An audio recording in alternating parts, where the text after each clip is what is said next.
Bonjour à tous, capsule juridique numéro 176 du 11 septembre 2023. Je vais vous parler aujourd'hui des USA et de l'Afrique du Sud.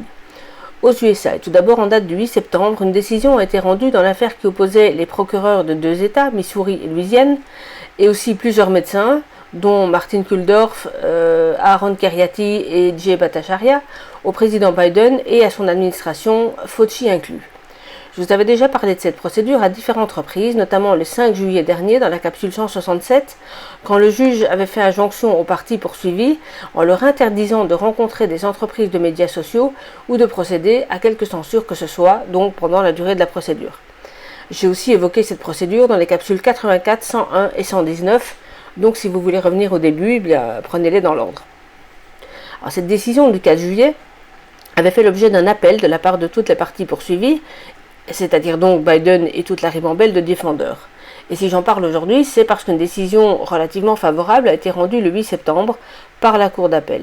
Cette décision, qui fait 74 pages, est évoquée notamment sur le site du Washington Post, et pour votre facilité, cet article du Washington Post a été traduit sur l'excellent site Infotrad, donc je vous mets tous les liens sous cette capsule, mais pour ma part, je me contente de l'arrêt lui-même. Pourquoi ? Parce que dans l'article, il y a des tergiversations sur le fait que chacune des parties, donc d'un côté et de l'autre, estime que cette décision est bonne pour elle. Donc moi, ça ne m'intéresse pas, ce que je veux, c'est l'arrêt lui-même. Alors je vous lis d'abord deux paragraphes tout au début de l'arrêt. Je cite.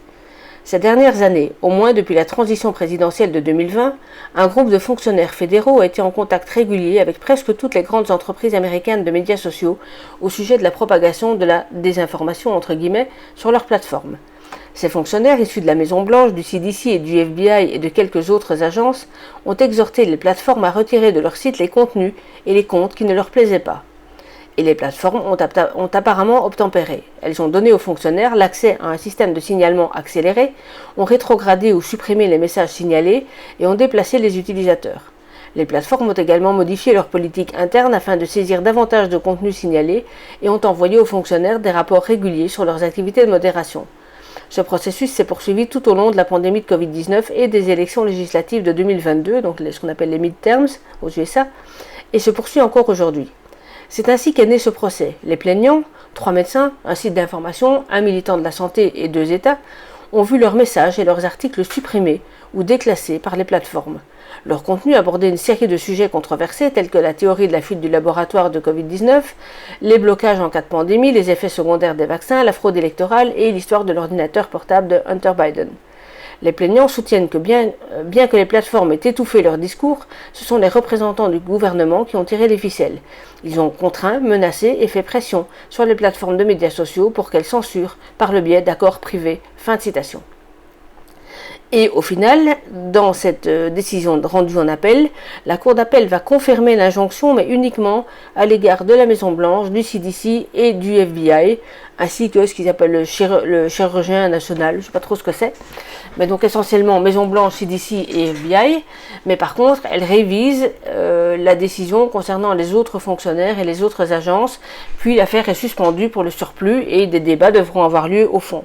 Alors c'est donc uniquement une étape dans une procédure qui n'est donc pas terminée. Moi je crois que ça va aller dans le bon sens, après ce n'est qu'une spéculation de ma part, mais au moins la Maison-Blanche, pour l'instant le CDC et le FBI n'ont toujours pas le droit de communiquer avec les plateformes. Affaire à suivre. Aux USA toujours, une procédure a débouché sur une décision intéressante.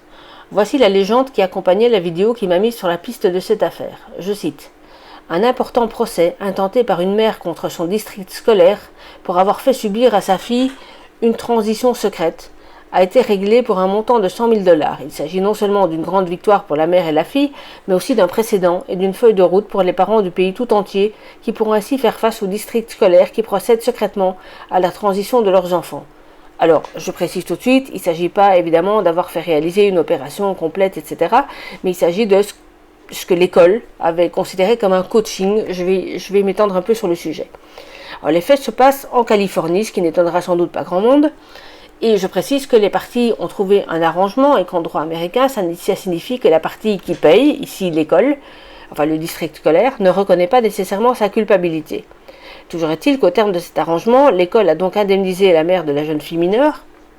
Et les faits avaient déjà été résumés dès décembre 2021 sur le site du quotidien The Epoch Times, et je vous en lis un extrait. Je cite. Jessica Conen, ça c'est la mère, a affirmé que le personnel de l'école avait endoctriné sa fille, alors âgée de 12 ans, dans un club LGBT déguisé en club de l'égalité. Un peu plus loin, 2 enseignants de la Buena Vista Middle School à Salinas ont été enregistrés en train d'entraîner d'autres enseignants à cacher la nature des clubs LGBTQ aux parents lors d'une conférence à guichet fermé d'une association d'enseignants qui s'est tenue à Palm Springs en Californie en octobre. Donc on est en 2021. L'événement était présenté comme la conférence 2021 sur les questions LGBTQ+, au-delà du binaire, identité et possibilité d'imagination. La maman affirme que l'un des enseignants a persuadé sa fille de rejoindre un club pour l'égalité à l'heure du déjeuner et a commencé à affirmer que sa fille était transgenre. Vers la fin de la 6e année, la fille de cette femme lui a dit qu'elle était peut-être bisexuelle et au milieu de la 7e année, la maman a été convoquée à l'école pour une réunion avec sa fille, un enseignant et le directeur de l'école. L'enseignant a accusé la maman de ne pas soutenir émotionnellement sa fille qui devait être appelée par un nouveau nom et des pronoms masculins et utiliserait les toilettes unisexes de l'école. Quelques jours après la réunion, et c'est là que ça devient évidemment inquiétant, le service de police de la ville s'est présenté à la porte de la maman et lui a dit qu'une plainte avait été déposée auprès des services de protection de l'enfance, qui s'appelle aux États-Unis CPS. La police a interrogé les 2 autres enfants et leur a demandé s'ils souhaitaient être expulsés du domicile. Apparemment, heureusement, ils ont dit non. Et par chance, le CPS, donc c'est l'équivalent aux USA de notre ASE, n'a pas été plus loin. Mais on sait sur quoi ce genre de signalement peut déboucher en pratique, donc c'est une chance que ça se soit arrêté là. Et l'arrangement entériné par les juges est un point positif qui va, je l'espère, décourager certains de pousser à ce point les ados dans cette voie à coups de coaching et d'influence lorsqu'aucune demande réelle n'émane des adolescents eux-mêmes et surtout pas sans l'accord des parents évidemment. Alors, sous la vidéo complète se trouvent également différents liens vers d'autres explications relatives à cette même affaire et l'information est donnée par le site de Children's Health Defense. Je mets évidemment le lien aussi sous ma capsule, de même que le lien vers toutes les infos qui sont nécessaires. USA toujours, cette fois-ci le 6 septembre, la Cour suprême de New York a réintégré 10 enseignants qui avaient été licenciés après avoir refusé de se faire injecter en invoquant des raisons religieuses. L'information est donnée par le site de Children's Health Defense, à nouveau, et je mets évidemment le lien sous ma capsule, de même que vers la décision elle-même. Je vous avais déjà parlé de cette procédure dans ma capsule 144 du 4 mars dernier, au moment où les plaignants s'étaient en outre aperçus que leurs empreintes digitales avaient été transmises au FBI, de telle sorte qu'ils figuraient depuis lors dans une liste de citoyens dits problématiques. Dans la décision du 6 septembre, les juges ordonnent leur totale réintégration, paiement de leurs salaires, maintien de leur ancienneté, etc. Et je vous lis un extrait de l'article de Children's Health Defense qui commente la décision, je cite. Dans sa décision de 22 pages, le juge Porzio a déclaré qu'il n'y avait aucune base rationnelle au refus apparemment général de toute exemption religieuse à tous les enseignants, fournie par la partie attaquée, donc la ville de New York. Il a estimé que le manque d'explications fournies en temps opportun à chaque enseignant rendait les refus arbitraires et capricieux, et que l'affirmation de la ville selon laquelle répondre aux demandes d'exemption des enseignants imposerait des difficultés excessives à la ville était également arbitraire, capricieuse et déraisonnable. Fin de citation. Un peu plus loin dans l'article, je cite à nouveau. Ce tribunal ne voit aucune raison rationnelle de ne pas autoriser les enseignants non vaccinés parmi une population admise composée principalement d'élèves non vaccinés. Sur ces bases, il a accordé une réparation aux 10 plaignants non vaccinés qui ont franchi toutes les étapes du processus administratif pour demander une exemption et ont fait appel de la décision de la ville.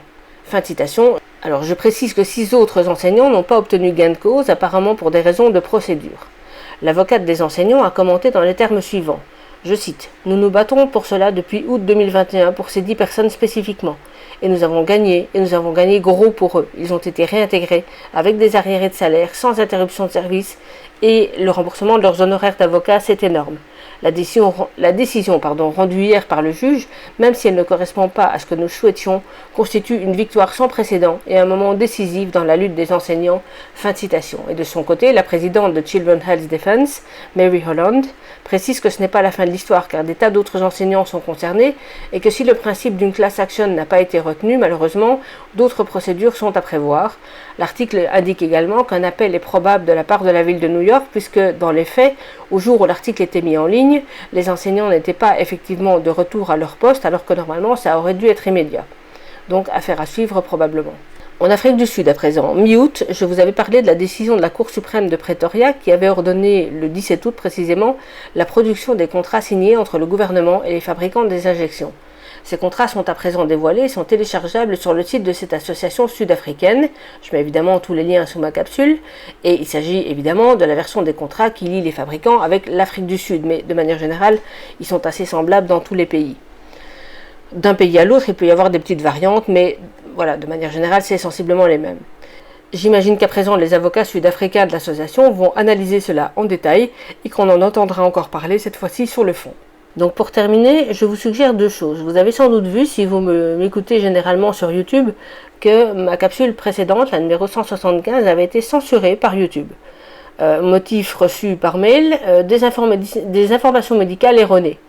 Alors, quand j'avais 5 minutes à tuer, je leur ai envoyé une petite bafouille en leur expliquant que moi je faisais du droit, que je m'étais contenté de lire des actes de procédure et de faire état de procédures qui étaient en cours, sans préjuger des jugements, ce qui est le cas, je ne préjuge de rien, mais évidemment, ces clowns n'ont rien voulu entendre.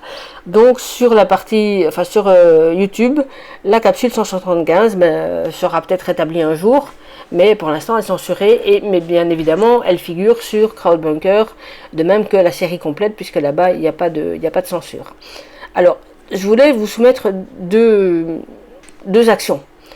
Tout d'abord, un petit défi. Vous savez que je passe un temps énorme à préparer ces vidéos, que je n'ai rien à y gagner. Les vidéos ne sont pas monétisées sur YouTube. Je ne demande jamais de dons, quoi que ce soit. D'ailleurs, si quelqu'un le demande en mon nom, c'est pas moi. Et ce travail me prend un temps fou au détriment de mon cabinet, de mon temps libre, etc. C'est mon choix. Je ne conteste pas. C'est comme ça. C'est ce que j'ai choisi de faire. Mais par contre, tout ce travail, apparemment, est utile pour vous qui m'écoutez. Et j'aimerais bien que vous m'aidiez à essayer de doubler au moins le nombre d'abonnés sur chacune des chaînes, c'est-à-dire Crowdbunker et YouTube. Et en priorité d'ailleurs Crowdbunker.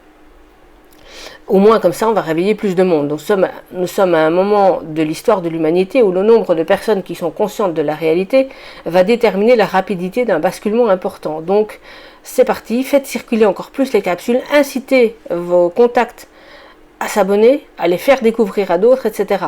Alors il est probable que plus il y a d'abonnements sur YouTube, plus je serai censuré, mais voilà, allez sur Crowdbunker et puis on n'en parle plus.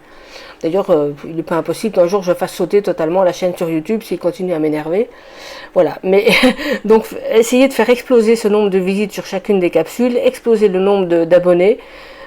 Comme vous le savez, ça permet aussi que la capsule soit mieux diffusée, ça permet qu'il y ait plus de gens qui nous écoutent et qui soient informés. Et dans une guerre de l'information, vous avez ce rôle-là à jouer.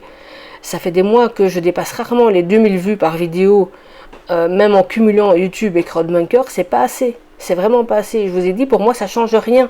Mais on peut faire beaucoup mieux. Si on veut que les gens soient informés, aidez-moi et allez-y, faites exploser les compteurs. Voilà. Et alors, autre chose aussi, comme justement, je constate pour l'instant qu'il y a quand même pas mal de gens qui ouvrent les yeux, là, depuis 2-3 semaines, de manière assez visible. Je vous suggère de venir sous mes capsules, indépendamment des sujets que j'y traite, faire des commentaires, alors plutôt sur Crowdbunker justement pour qu'il reste si jamais les vidéos sont censurées, mais faire des commentaires pour expliquer les réveils que vous constatez autour de vous. Alors sans donner des noms évidemment, il ne s'agit pas ici de violer la vie privée des gens, mais essayez de décrire des situations dans lesquelles vous vous êtes aperçu que des gens à qui vous essayez de parler depuis des mois et qui vous rionnez ou qui vous empêchent de dire quoi que ce soit ou qui ne veulent rien entendre, tout d'un coup vous sortent l'une ou l'autre petite phrase qui vous font comprendre qu'en fait ils commencent à relier tous les points entre eux et qu'ils commencent à comprendre ce qui se passe. N'hésitez pas parce que c'est important et ça va peut-être inciter d'autres personnes à faire de même et le fait que des gens se réveillent vont peut-être aider aussi d'autres personnes à se dire ouais en fait ok ça fait 2 ans quand elle me dit ça, je veux pas l'entendre mais voilà je suis pas le seul et peut-être que c'est le moment que j'ouvre un peu les oreilles et que je vois ce qui se passe autour de moi.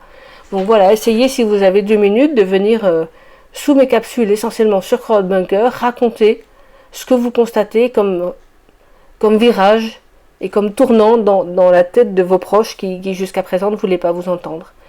Voilà, écoutez, essayez, on va voir si ça sert à quelque chose. Au pire, vous aurez perdu 2 minutes, c'est rien comparé à tout le temps que je passe moi. Mais voilà, essayez. Allez, sur ce, c'est tout ce que j'avais pour vous aujourd'hui. Tenez bon, résistez et à bientôt. Au revoir.